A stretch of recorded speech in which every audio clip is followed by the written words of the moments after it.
আপনাদের সকলকে স্বাগত জানাই আমাদের লাইভ অনুষ্ঠানে, যেখানে আপনারা কিন্তু আমাদের সঙ্গে কথা বলার সুযোগ পান। কিন্তু আজকে আমরা বিশেষ কিছু আলোচনা করব, তার জন্য ফোন নিচ্ছি না। যাদের যা সমস্যা রয়েছে বা মনে হচ্ছে যে হ্যাঁ সত্যি জ্যোতিষের পরামর্শ দরকার, তারা অতি অবশ্যই প্রোগ্রাম চলাকালীন বা প্রোগ্রামের পর একদম বুকিং নাম্বারে ফোন করতেই পারেন। এই কথাটা কেন বললাম? কারণ প্রত্যেকটা মুহূর্তেই তো আমাদের জীবনে সমস্যা রয়েছে, আর সেই সমস্যার সমাধানের জন্য আমরা এই লাইভ ফোন ইন অনুষ্ঠানে ফোন করি, কথা বলি, জানার চেষ্টা করি। কিন্তু এটাই সব নয়, কারণ আমাদের জন্ম ছকে যে সমস্যাগুলো, সেগুলো কিন্তু অনেক জটিল থেকে জটিলতর হয়ে থাকে। তো সেক্ষেত্রে এত অল্প সময়ের মধ্যে তার সমাধান কখনোই সম্ভব নয়। তবু আমরা চেষ্টা করি একটা হদিশ দেওয়ার, এবং প্রত্যেকটা মুহূর্তেই যে আমরা জীবনে যা কিছু সমস্যা ফেস করি না কেন, আমরা অকুল পাথারে পড়ে যাই। কি হবে, কিভাবে এখান থেকে বেরোবো? এই বেরোনোর জন্য কিন্তু আমাদের একজন সঠিক অ্যাস্ট্রোলজারের সন্ধান চাই, যিনি প্রত্যেকটা মুহূর্তকে গণনা করতে পারবেন, যিনি প্রত্যেকটা সময়ে আমাদের পাশে এসে দাঁড়াতে পারবেন।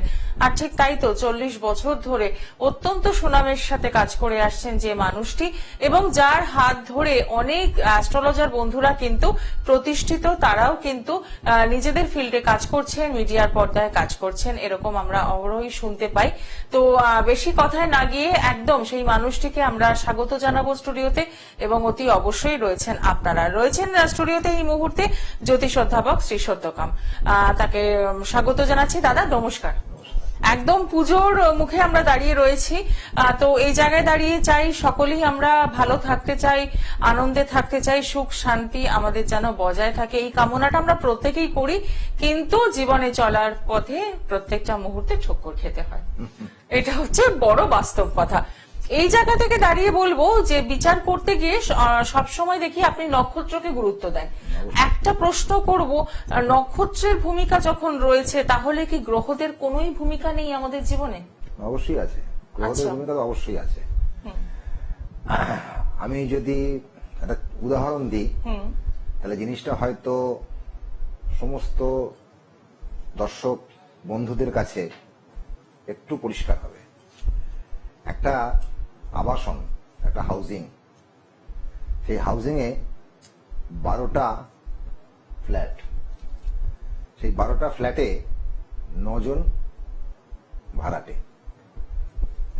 তার মধ্যে 2 জন ফিক্স থাকে, তাদের ঘরটা একদম ফিক্স থাকে, বাকি 7 জন ভাড়াটে ঘর, 2টো করে ঘর বা 2টো করে ফ্ল্যাট তারা কিনেছে। 9টা গ্রহের অবস্থান ওই 12টা ঘরের মধ্যেই সীমাবদ্ধ। কিন্তু 9টা গ্রহ যখন এই 12টা ঘরের মধ্যে তারা বসবাস করতে শুরু করলো, তাদের সঙ্গে কিন্তু এই 9 জন গ্রহের সঙ্গে 9 জন নক্ষত্র বসবাস করতে শুরু করলো।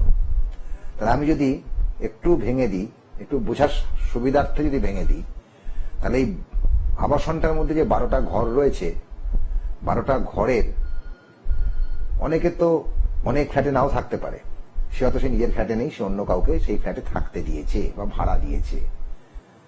যে ভাড়া নিয়েছে সে আবার আরেকজনকে ভাড়া দিয়েছে, টেনেন্ট এন্ড সাবটেনেন্ট। তাহলে গ্রহ হচ্ছে টেনেন্ট, নক্ষত্র হচ্ছে সাবটেনেন্ট।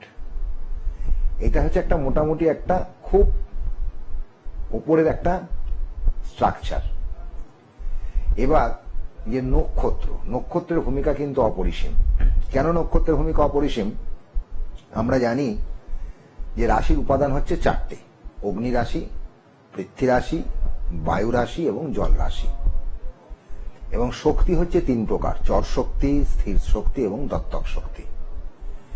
এবার আমি অগ্নি রাশি দিয়ে প্রথম শুরু করি। অগ্নি রাশি মানে ফায়ারি এলিমেন্ট। এই 12টা রাশির মধ্যে 3টে রাশি হচ্ছে ফায়ারি রাশি: মেষ রাশি, সিংহ রাশি এবং ধনু রাশি। তাহলে আমার বাড়ির 3 ভাই, আমরা 3 ভাইয়ের, বড় ভাইয়ের মেষ রাশি, আর এক ভাইয়ের সিংহ রাশি, আর এক ভাইয়ের ধনু রাশি। তাহলে প্রত্যেকেই অগ্নি রাশির জাতক। চন্দ্র প্রত্যেকেরই অগ্নি রাশির ঘরে অবস্থান করছেন। চন্দ্র হচ্ছে মনোময়, চন্দ্র মনের কর্তা, সমাজকর্তা। চন্দ্র হচ্ছে জল কারক গ্রহ। তাহলে অগ্নি রাশির ঘরে জল রাশির গ্রহ গিয়ে বসেছে, জল কারক গ্রহ গিয়ে বসেছে। এবার এই মেষ রাশির অগ্নি, সিংহ রাশির অগ্নি এবং ধনু রাশির অগ্নি, তাহলে তিন ভাইয়েরই যদি অগ্নি রাশি হয় বা তিনজন জাতকেরই যদি অগ্নি রাশি হয়, তিন বন্ধুর যদি অগ্নি রাশি, তাহলে নিশ্চয়ই তিন বন্ধুর স্বভাব একরকম হবে, তিন ভাইয়ের স্বভাব চরিত্র ন্যাচারালি একরকম হওয়া উচিত। কারণ অগ্নি রাশির যা কারো কথা সেটা ওই তিনজনের মধ্যেই চন্দ্রের ওপরে ইম্পোজ হবে। এইবার আমি ধরে নিচ্ছি যে 1 নম্বর নক্ষত্র অর্থাৎ অশ্বিনী নক্ষত্র হচ্ছে কেতুর নক্ষত্র। যিনি মেষ রাশি, যে জাতক বা যে আমার বড় ভাইয়ের বা আমার বড়দার মেষ রাশি অশ্বিনী নক্ষত্র, তাহলে কেতুর নক্ষত্র, চন্দ্র বিলংস করছে কেতুর নক্ষত্র। আর এক জাতক আমার এক বন্ধুর, তার হচ্ছে সিংহ রাশির মঘা নক্ষত্র, সেটাও অগ্নি রাশি, সেখানেও কেতুর নক্ষত্র, মঘাও কেতুর নক্ষত্র, তাহলে সেই চন্দ্র কেতুর নক্ষত্র বিলংস করছে। আর এক বন্ধুর ধনু রাশি মূলা নক্ষত্র, সেটাও কেতুর নক্ষত্র, সেটাও অগ্নি রাশিতে চাঁদ। তাহলে চন্দ্র তিনটে জায়গাতেই অগ্নি রাশিতে অধিষ্ঠান করছেন এবং চন্দ্র যে তিনটে নক্ষত্রের অবস্থান করছেন তিনটি কেতুর নক্ষত্র। তাহলে তো আর দ্বিধা বা সংশয় কিছু নেই, তাহলে একই হবে। এরও কেতুর দশায় জন্ম, ওরও কেতুর দশায় জন্ম, আর একজনেরও কেতুর দশায় জন্ম, কেতুর নক্ষত্রে চাঁদ রয়েছে, তাই কি হয়? তা তো হয় না। একটা বেশ বড় ধরনের ফারাক বা পার্থক্য আমরা পাই মানসিকতায়, চারিত্রিক বৈশিষ্ট্যে, কাজকর্মে, ব্যবসা বাণিজ্য, দাম্পত্য জীবন, ওভারঅল সবকিছুতে একটা ফারাক বা তারতম্য থাকে। তার কারণ কি? কি কারণে থাকে? যে কোনো চার্ট বিচার করার ক্ষেত্রে প্রথমে দেখতে হবে সেই রাশি কোন প্রত্যেকটা রাশি কোন উপাদান, কোন শক্তি, যে গ্রহ বসেছে সেই গ্রহের কি কারকতা, যে নক্ষত্রকে নিয়ে বসেছে সেই নক্ষত্রের কি কারকতা, এবং যে গ্রহটি বসেছে তার কত ডিগ্রি, তার কত ফুট। কারণ আমি আগেও বলেছি, পর্ণা বলল যে আমি নক্ষত্রকে নিয়ে একটু বেশি খেলা করি, কিন্তু তার একটাই কারণ, গ্রহরা কোনো ফল দেয় না, ফল দেয় নক্ষত্র, অর্থাৎ ঘুরে ফিরে গ্রহের ডিগ্রি। গ্রহের ডিগ্রির উপরই নক্ষত্রগুলো আমরা হিসেব করে বসাতে পারি বা বসাই। তাহলে এই যে অগ্নি রাশি, মেষ রাশিও অগ্নি রাশি, সিংহ রাশিও অগ্নি রাশি, ধনু রাশিও অগ্নি রাশি, কিন্তু তিনটে অগ্নি রাশির কারকতা তো এক নয়। মেষ রাশির অগ্নি হচ্ছে ধ্বংসাত্মক আগুন, ডিস্ট্রাকটিভ ফায়ার।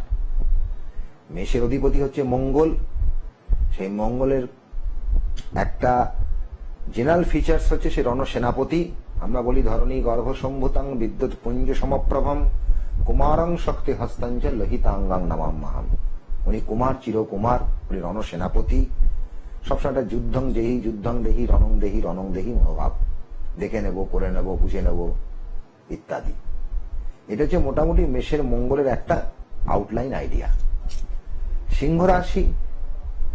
সিংহ রাশির মঙ্গল হচ্ছে প্রোডাক্টিভ ফায়ার, কনস্ট্রাকটিভ ফায়ার, সেটাও অগ্নি কিন্তু প্রোডাক্টিভ ফায়ার। অর্থাৎ অগ্নি আবার প্রোডাকশন কি? অবশ্যই অগ্নিরই প্রোডাকশন। আজকে অগ্নি না থাকলে আমরা খেতে পেতাম না, আমরা যে খাই। সেই জন্য দেখুন ন্যাচারাল জোডিয়াকটা এত সুন্দরভাবে তৈরি হয়েছে।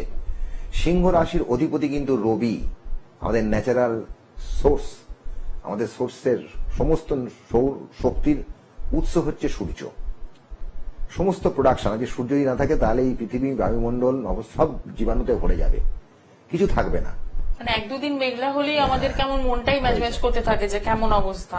সুতরাং সেই জন্য ন্যাচারাল জোডিয়াকটা ঠিক সেইভাবে তৈরি হয়েছে। তাহলে সিংহের অগ্নি হচ্ছে প্রোডাক্টিভ ফায়ার, উৎপাদনাত্মক অগ্নি।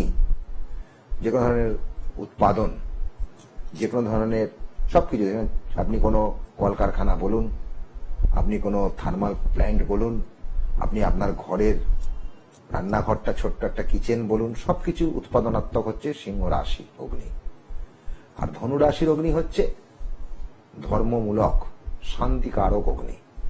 ধনু রাশির অধিপতি বৃহস্পতি, ধনুর বৃহস্পতি শান্তিকারক বৃহস্পতি, ধর্মকারক বৃহস্পতি, জ্ঞানকারক বৃহস্পতি। কিরম আগুন? তাহলে ধনুর আগুন, হ্যাঁ ধনুর আগুন। আপনি চার্চে গিয়ে ক্যান্ডেল জ্বালাচ্ছেন, আপনার মন্দিরে গিয়ে আপনি প্রদীপ প্রজ্বলন করছেন, এগুলো সব হচ্ছে শান্তিকারক অগ্নি। এবারে কোনো সময় দেখা যায় যে শান্তিকারক অগ্নি ধ্বংসাত্মক অগ্নিতে রূপান্তরিত হলো, ধ্বংসাত্মক অগ্নি থেকে কোনো সময় সেটা সৃষ্টিকারক অগ্নিতে রূপান্তরিত হলো। এগুলো ট্রান্সফরমেশন অফ এলিমেন্টস কিভাবে হয়? এটা ভাবের থেকে ভাবের বিনিময়। ধরুন ধনুরাশির অগ্নি, আপনি বলতে পারেন যে আপনি তো বললেন ধনুরাশির আগুন হচ্ছে শান্তিকারক আগুন, অবশ্যই সেটা থেকে ধ্বংস কি করে হবে? হতেই পারে। আপনি ঠাকুর ঘরে প্রদীপ জ্বালিয়েছেন, আপনি দেব বা দেবী দেবার্চনা করছেন, অসাবধানতাবশত অজ্ঞানবশত সেই আগুন থেকে আপনার দেহবস্ত্রে কোন রকমের অগ্নি সংযোগ হয়ে গেল, বিরাট অগ্নিকাণ্ডে রূপ নিল, তাহলে শান্তিকারক অগ্নি থেকে ধ্বংসাত্মক অগ্নিতে রূপান্তরিত হলো। এখানে নক্ষত্রের একটা বিরাট ভূমিকা আছে। যেমন ধরুন আমি একটু আগে বললাম যে তিনজন বন্ধু, একজনের মেষ রাশি অশ্বিনী নক্ষত্র, একজনের সিংহ রাশি মঘা নক্ষত্র, আর একজনের ধনু রাশি মূলা নক্ষত্র, সবাই কেতুর দশায় জন্ম, সবাই কেতু, চন্দ্র কেতু নক্ষত্রে বিদ্যমান, কিন্তু ক্যারেক্টারিস্টিক্স এর আকাশ পাতাল তফাৎ। অশ্বিনীর যে ক্যারেক্টার, মঘার যে ক্যারেক্টার এবং মূলার যে ক্যারেক্টার, এই ক্যারেক্টারের কিন্তু ফিচার্সের কিন্তু ক্যারেক্টারিস্টিক ফিচার্সের কোনো মিল নেই। কারণ অশ্বিনীর যারা জাতক হবে তাদের মধ্যে একটা ডাইভার্সিটি থাকবে, প্রথম তাদের মধ্যে একটা ভীষণ রকম ভাবে মানে উৎসুক, আজকে এটা কালকে সেটা পরশু ওটা, অনুসন্ধিৎসা, একটা কনসিস্টেন্সির বড় অভাব থাকবে, পেশেন্সলেস হবে। মঘা নক্ষত্র তাদের মধ্যে একটা চিন্তা শক্তি থাকবে, এরা মারাত্মকভাবে তারা চেষ্টা করবে সেটাকে কি করে রূপ দেওয়া যায়, তাদের চিন্তাটাকে কি করে সফলতা প্রাপ্ত করা যায়। আর মূলা নক্ষত্রের কেতু হচ্ছে ঠিক আছে যা করছে করুক, আমি আমার মতো করে চলি, নিজের মত নিজের পথ নিজের একটা ডোমেন, তার মধ্যে ডাইলামাটা থাকবে না, ডাইভার্সিটি থাকবে না, নিজের ডোমেনের মধ্যেই সে ঘোরাফেরা করবে। তার ডোমেন ছেড়ে বেরোতে তার একটু দ্বিধা সংকোচ হবে, যদি না পারি, আমি পারবো তো, আমি ঠিক হচ্ছে তো, ভুল বলছি না তো, এই যে ডাইলামাটা তার মধ্যে থাকবে। সেই জন্য নক্ষত্রের একটা বিরাট ভূমিকা আছে। যে কোনো চার্টের অ্যানালিসিসের ক্ষেত্রে প্রত্যেকটা গ্রহের যেমন ভূমিকা আছে, আমি গ্রহের ভূমিকা নেই তা বলছি না, গ্রহের ভূমিকা যদি 30 ভাগ থাকে তাহলে 70 ভাগ নক্ষত্রের ভূমিকা আছে। একদম, এবং তার জন্যই বোধহয় মানুষজনের চরিত্রটাকেও চেঞ্জ হয়ে যাচ্ছে, একদম চারিত্রিক বৈশিষ্ট্য। মানে একই এরকমও তো হয় যে যমজ বেবি যারা হচ্ছে, টুইন বেবি, তাদের তো সময় এক থাকে, ডেট এক থাকে, কিন্তু তাদের কিন্তু চারিত্রিক বৈশিষ্ট্য সম্পূর্ণ আলাদা হয়ে যায়। যমজের ক্ষেত্রে কি হয়, যমজ সন্তান 48 সেকেন্ডে ডিফার থাকে, কম করে 48 সেকেন্ডে ডিফার থাকতেই হবে, নাহলে টুইন বেবি ভূমিষ্ঠ হবে না। প্রথম সন্তান যখন জন্মগ্রহণ করবেন, তিনি যখন ভূমিষ্ঠ হবেন, তার থেকে কম, একদম মিনিমাম 48 সেকেন্ডের ডিফারেন্স থাকবে সেকেন্ড বেবি ভূমিষ্ঠ হওয়ার সময়। এই যে 48 সেকেন্ড, এটা দেখে মনে হচ্ছে 48 সেকেন্ড আর কি সেকেন্ড, কতটুকু সময়, যতটুকু সময়ই হোক, সেই সময়ের মধ্যেই কিন্তু ভাবের অনেক আদান প্রদান হয়। এবং জাতচক্রের থেকে, আমি আবারও বলছি, জাতচক্রের থেকে ভাবচক্র অনেক বেশি গুরুত্বপূর্ণ। একটা জাতকের, যে কোনো জাতক বা জাতিকার জাতচক্র থেকে তার ভাবচক্র অনেক বেশি গুরুত্বপূর্ণ। ভাবের আরম্ভ এবং ভাবের শেষ, তার মাঝখানে ভাবের মধ্যে একটা স্ফুট পড়ে। ভাব আরম্ভ যখন হয়, যেখান থেকে যে ভাব আরম্ভ হয়েছে, যেখানে গিয়ে যে ভাব শেষ হচ্ছে, সেই মাঝখানে একটা ভাব মধ্য স্ফুট। সেই ভাব মধ্যে যে ডিগ্রিটা পায়, যে স্ফুটটা পায়, সেটাই কিন্তু জাতক জাতিকার জীবনের চাবিকাঠি। তার ভবিষ্যতে সবকিছুই ভাব মধ্য দ্বারা নিয়ন্ত্রিত হয়। সেই জন্য এই ভাব মধ্য স্ফুটের যে নক্ষত্র, সেই কোন নক্ষত্রে কোন ভাব কোথায় যাচ্ছে দেখা বিশেষভাবে প্রয়োজন। একদমই তাই। এবং ঠিক এই কারণেই যখন সত্যকামদার কাছে চেম্বারে মানুষজন আপনারা আসেন জন্মছক স্টাডি করাতে, বিশ্লেষণ করাতে, সময়টা কিন্তু ঘড়ির কাঁটা পেরিয়ে যায়, কারণ অনেকটা সময় তো লাগবেই। যেভাবে এত সুন্দরভাবে আপনি ব্যাখ্যা করে দিলেন, আর একটা জন্ম ছকে যখন সেই ব্যাখ্যাটা হয় বা যখন আপনারা এসে পৌঁছচ্ছেন, আপনাদের সমস্যা জানাচ্ছেন, সেখানে দাঁড়িয়ে কিন্তু আরো অনেক বেশি বিশ্লেষণ আপনারা পেয়ে যান। কারণ প্রত্যেকটা মুহূর্তেই চেম্বারে একটু সময় তো দিতেই হবে। তাই যারা আসতে চাইছেন তাদের জন্য বলবো একদম হাতে সময় নিয়ে আসবেন। ওই 4 মিনিট 5 মিনিটের মধ্যে দেখিয়ে বাড়ি চলে যাব, এই মনোভাবটা রাখলে একটু মুশকিল রয়েছে। যারা যোগাযোগ করতে চাইছেন তাদের জন্য বলবো যে পেয়ে যাচ্ছেন প্রত্যেক মঙ্গলবার, বুধবার, বৃহস্পতিবার এবং রবিবার দিন আপনারা মঙ্গলবার, বুধবার, বৃহস্পতিবার পাচ্ছেন বিধান সরণিতে 197 বিধান সরণি মাধব জুয়েলার্সে পাচ্ছেন। আর পেয়ে যাচ্ছেন রবিবার দিন কেষ্টপুর চেম্বার, কেষ্টপুরে আপনারা পেয়ে যাচ্ছেন দে জুয়েলার্স সন্ধ্যে 6:30 থেকে রাত 9:30 অবধি। আসার আগে অতি অবশ্যই কিন্তু বুকিং করছেন। বুকিং নাম্বারটা একবার মেনশন করে দেবো, 9038755892 এবং 8584974563। এই নাম্বারে অতি অবশ্যই বুকিং করে আপনারা পৌঁছচ্ছেন। কলকাতায় রয়েছে 2টি চেম্বার, 2টি চেম্বারেই কিন্তু নিয়মিতভাবে লোক দেখা হয়। তো সেক্ষেত্রে বলবো একটু আগে থেকে নামটা কনফার্ম করুন, যাতে পৌঁছতে এবং হাতে সময় নিয়ে আসতে কোনো অসুবিধা না হয়। আমরা যে বিষয়টা নিয়ে তুলেছিলাম যে নক্ষত্রের ভূমিকা রয়েছে বেশি না গ্রহের ভূমিকা রয়েছে, সেই বিষয়ে জানলাম। এবং প্রত্যেকটা মুহূর্তে আমাদের জীবনে তো আরো বেশ কিছু সমস্যা থাকে। এবার একটু সমস্যায় আসার চেষ্টা করি। অনেক সময় আমরা দেখি যে আর্থিকভাবে আমরা দুর্বল হয়ে যাই। এবার আর্থিকভাবে দুর্বল মানে কি আমি কাজ করছি না, বেকার হয়ে বসে রয়েছি তা তো নয়। আমি হয়তো কাজও করছি, ব্যবসা করলে ব্যবসা করছি বা চাকরি করলে চাকরি করছি, কিন্তু আর্থিক জায়গাটাকে স্ট্রং করতে পারছি না। এই আর্থিক জায়গাটা যখন দুর্বল হয়ে যায় আমাদের মনের মধ্যে একটা ডিপ্রেশন কিন্তু কাজ করে। তো সেই জায়গা থেকে দাদা জানতে চাইবো এই আর্থিক জায়গাটা কিভাবে ভালো করা যায়। মানে আমি বলতে চাইছি যে সকলে তো এই আর্থিক দুর্যোগে পড়ছে না, বেশ কিছু মানুষজন প্রচুর পরিশ্রম করছে কিন্তু সেই অনুযায়ী রেজাল্ট তারা পাচ্ছে না। এবং আপনি যে দীর্ঘদিন চেম্বার করছেন, প্রচুর মানুষজন আপনার কাছে এসেছেন, এই প্রবলেমটা তো নিশ্চয়ই ফেস করেছেন যে দাদা আর্থিক দিক থেকে আমরা স্ট্রং নই। তো এই জায়গাটা কিভাবে নির্মূল করা যায়, মানে জ্যোতিষ শাস্ত্র কি বলছে এই বিষয়ে? ব্যাপারটা হচ্ছে প্রথমত বলি যে অর্থনৈতিক সমস্যা আর অর্থনৈতিক যে জায়গা, অর্থনৈতিক সমস্যাটা দেখো, যে কোনো সমস্যা আগে তার কারণ খুঁজতে হবে, কি কারণে সমস্যাটা হলো। ঠিক, কারণ যদি না খুঁজে বার করতে পারি তাহলে তার আমি প্রতিকার বা প্রতিবিধান করতে পারবো না। প্রথমত অর্থনৈতিক সমস্যাটা বিভিন্ন কারণে হতে পারে। তার প্রথম কারণ, অনেকগুলো কারণ আছে, বিশেষ কয়েকটা কারণ, যেমন হয়তো চাকরি করছে কিন্তু সে চাকরি করা সত্ত্বেও সে তার অর্থনৈতিক সংকট থেকে সে বেরিয়ে আসতে পারছে না, মানে সঞ্চয় হচ্ছে না, ব্যয় হয়ে যাচ্ছে।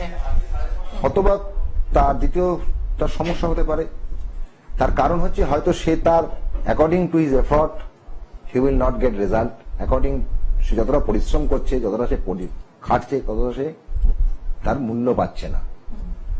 এটা একটা কারণ। এবার সেই কারণটা দেখে দেখতে হবে কি কারণে তার এই ঘাটতিটা হচ্ছে, তার এই যে ফিনান্সিয়াল ক্রাঞ্চ, এই ফিনান্সিয়াল ক্রাঞ্চের কজটা কি। আগে কজ, তারপর এফেক্ট। উইদাউট কজে কোনো এফেক্ট হয় না।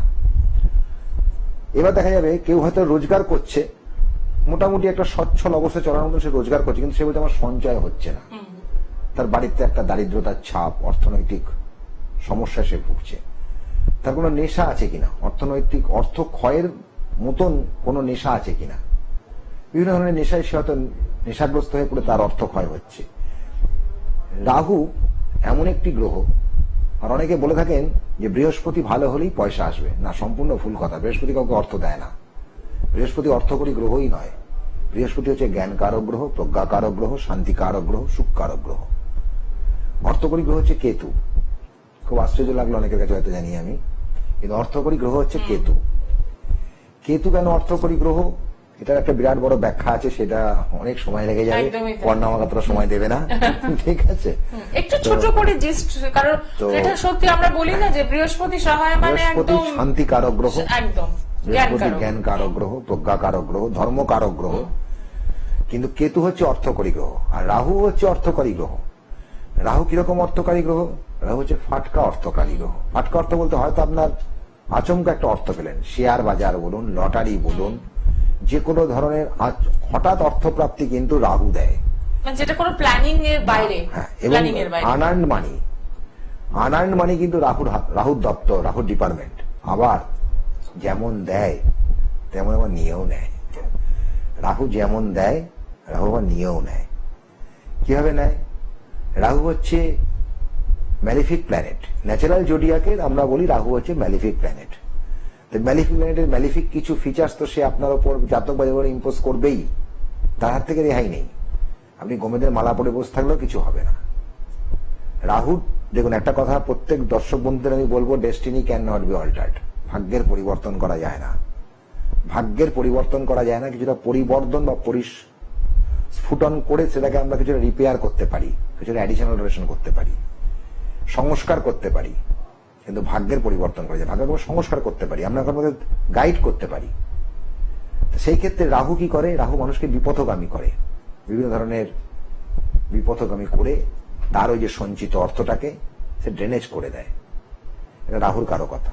আর কেতু হচ্ছে অর্থকরী গ্রহ। কেতুর অর্থ কোনোদিন নষ্ট হয় না। কেতুর মাধ্যমে যে অর্থটা উপার্জিত হয়, সেই কষ্টার্জিত অর্থটা কখনো কোনো জাতক জাতিকার সেটা খরচা হওয়াটা খুব টাফ। কেতুর অর্থ সঞ্চিত অর্থ, রাহুর অর্থ সঞ্চিত অর্থ নয়। প্রত্যেকটা গ্রহই অর্থ দেয়। আমি যদি বলি মঙ্গল অর্থ দেয় না, অবশ্যই দেয়। মঙ্গল অর্থকরী গ্রহ। এইখানে আমার সঙ্গে অনেকে একটু মতবিরোধ, এই রাহু অর্থকরী গ্রহ, এই বুধ বিদ্যাকারক গ্রহ, এই চন্দ্র মন কারক গ্রহ। না, সব গ্রহের সব কারকতার মধ্যে ইম্পোজমেন্ট আছে। মঙ্গল অর্থ দেয় না। যদি মঙ্গল অর্থ না দিত তাহলে রিয়েল স্টেটের বোকারডা ভাইরা কি করে খেতেন? ল্যান্ড নিজে রাখা তারা কি করে খেতেন? ল্যান্ডের কারক গ্রহই তো, ভূমি কারক গ্রহই তো মঙ্গল। সেই জন্য তারা এক নাম ভূমিপুত্র, তারা এক নাম ভৌম। মঙ্গল হচ্ছে ল্যান্ড। এবার কোথা থেকে আপনি অর্থটা আনছেন, আপনার সোর্স অফ ইনকামটা কোথায়, রুটটা কোথায়, সেটা কোন গ্রহের ওরিয়েন্টেড, সেখানে কোন কোন নক্ষত্র। মঙ্গলের 3টে নক্ষত্র 5, 14, 23, মৃগশিরা, চিত্রা এবং ধনিষ্ঠা। এবার মৃগশিরা নক্ষত্রের মঙ্গল কি ধরনের অর্থ দেবে, ধনিষ্ঠা নক্ষত্রের মঙ্গল কি ধরনের ল্যান্ডের কাজ দেবে, আর চিত্রা নক্ষত্রের মঙ্গলের কি ধরনের ল্যান্ডের কাজ হবে। কিছু ব্রোকার আছে আর অফিসে একদম জাঁকজমক করে অফিস করে আড়ম্বর করে বসে আছে, তাদের কাছে আসতে হয় ক্লায়েন্টসকে। আর কিছু ব্রোকার ভাইরা আছেন যারা হয়তো একটু ঘুরে বেড়াতে হয় তাদেরকে। এইখানে কিন্তু যারা ভূমির কাজ করেন প্রত্যেকেই মঙ্গল ওরিয়েন্টেড। কিন্তু কেন হয়? উনিও তো ব্রোকার, উনিও ব্রোকার। তাই ডিফারেন্সটা কেন? সবাই ডাক্তার, সবাই শল্য চিকিৎসক, কিন্তু কারো শল্য চিকিৎসকের প্রচুর সুনাম। কেউ হয়তো চেম্বার করছেন ঠিকই, কিন্তু তার চলে যাচ্ছে। এই ডিফারেন্সটা কেন? সোর্স আগে আমাকে জানতে হবে আমি ইনকামটা করতে, সোর্সটা কোথায়, সেই সোর্সে কি ব্যাঘাতটা ঘটছে, রুটে আমার কি গন্ডগোলটা আছে, রুটে আমার কি ডিফেক্ট আছে, তবে তুমি তাকে রিপেয়ার করতে পারবো। ঠিক, একদমই তাই। তাই বলবো যে প্রথমেই কিন্তু জেনে নিতে হবে যে কোথায় সমস্যাটা লুকিয়ে রয়েছে।